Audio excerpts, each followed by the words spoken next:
Sandra, vous êtes donc confinée dans l'hôpital d'Ajaccio, dans l'unité de l'internat, hein, les chambres destinées aux internes. Comment allez-vous? Est-ce que vous êtes prise de fièvre? Est-ce que vous avez une gêne respiratoire à l'heure qu'il est? Alors aujourd'hui, j'ai fait un pic à 40, un pic fébrile à 40 ce matin. J'ai énormément de courbatures. J'ai l'impression d'avoir fait le marathon de Paris. Et j'ai une perte totale de l'odorat et du goût. Donc c'est assez désagréable. Je n'ai pas de gêne respiratoire, aucune gêne respiratoire. Comment vous avez contracté ce virus? À quel moment? Vous le savez? Je pense, j'en suis quasi certaine, que j'ai contracté ce virus dans mon unité où nous avons des patients positifs et on n'a pas assez de moyens de se protéger. C'est une réalité. On a reçu des masques au début, donc il y a un peu plus d'une semaine, qui étaient périmés de 2013. Ça ne protège pas des masques périmés. On nous fait croire que oui, mais c'est faux. Les élastiques ne tiennent pas. Il y a des infirmières qui ont craqué leur élastique dans les chambres des patients positifs. Et également, on était sous-doté en matériel de type surchaussures parce que le virus résiste sur des surfaces inertes, sous-doté en surblouse, sous-doté en charlotte pour protéger les cheveux et sous-doté également en gants et en javel, en eau de javel, sous-doté. Au niveau des protocoles, est-ce qu'il y a quelque chose qui a été énoncé? Est-ce qu'il y a un mode d'organisation prôné? Tous les médecins, les urgences, tout le monde s'est mobilisé. L'impulsion, elle vient de chacun, en son fort intérieur. Il n'y a pas vraiment de directive nationale. Nous, on s'est retrouvés cluster à Ajaccio avant beaucoup de régions du continent, notamment à cause des cas importés de Mulhouse. Et on a vraiment le sentiment d'être dans le futur de la plupart des régions de France. C'est-à-dire, vous vous attendez à une vague importante et vous avez de vraies craintes? Oui, on vit l'horreur à l'hôpital.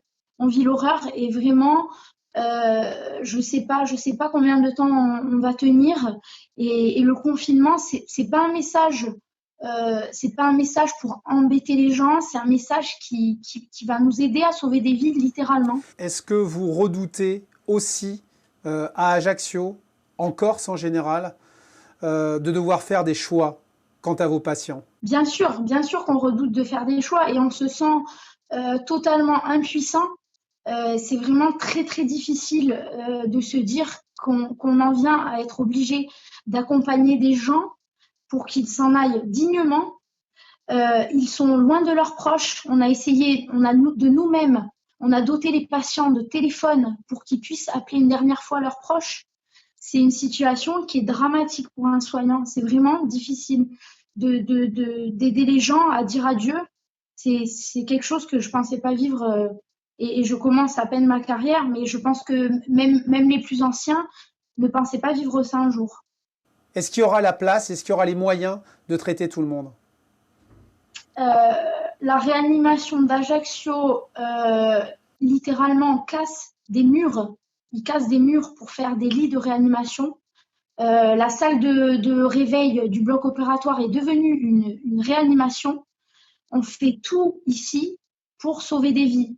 Mais si le confinement n'est pas respecté, on ne sauvera pas tout le monde. C'est du bon sens, c'est évident. C'est évident. Il faut regarder ce qui se passe chez nos confrères italiens. C'est évident qu'on va être amené à faire des choix si on ne fait pas mieux qu'eux. C'est vraiment vers ce quoi on court. Faire des choix, ça veut dire que demain, peut-être des patients âgés ne seront pas transférés en réanimation, ne seront pas intubés? C'est exactement ça. Quelqu'un qui, dans des circonstances normales, aurait été en réanimation, on aurait essayé de faire quelque chose. On ne pourra plus, on ne sera pas en mesure de le faire parce que si on prend une vague trop importante de patients en même temps, des choix s'imposeront. C'est atroce de vivre ça et de penser ça. C'est atroce, vraiment. C'est pour ça que le confinement, c'est le mot d'ordre pour que vos proches, ça peut arriver à tout le monde. Personne n'est invincible, vraiment personne. Même moi, Je ne sais pas si je ne serai pas intubée, je ne sais pas comment je vais évoluer. Personne n'est invincible face à ça, vraiment. Sandra, vous serez très bientôt médecin, c'est ce qu'on vous souhaite. Vous pensez un petit peu à l'avenir après cette épidémie? C'est vraiment difficile pour nous de voir tous ces gens partir et sans leur famille. C'est vraiment difficile. Donc je pense qu'il va y avoir beaucoup de dégâts. Moi, on m'a préconisé de me déclarer en accident de travail. Je ne sais pas si je vais retrouver l'odorat. Je fais de la biblio toute la journée pour voir combien de personnes ont retrouvé l'odorat. Donc je ne sais pas. L'avenir, j'arrive. Merci beaucoup Sandra d'avoir répondu à nos questions et vous souhaite beaucoup de courage. Merci à vous et vraiment le message c'est restez chez vous. Vous sauvez vraiment des vies, c'est une réalité, vraiment.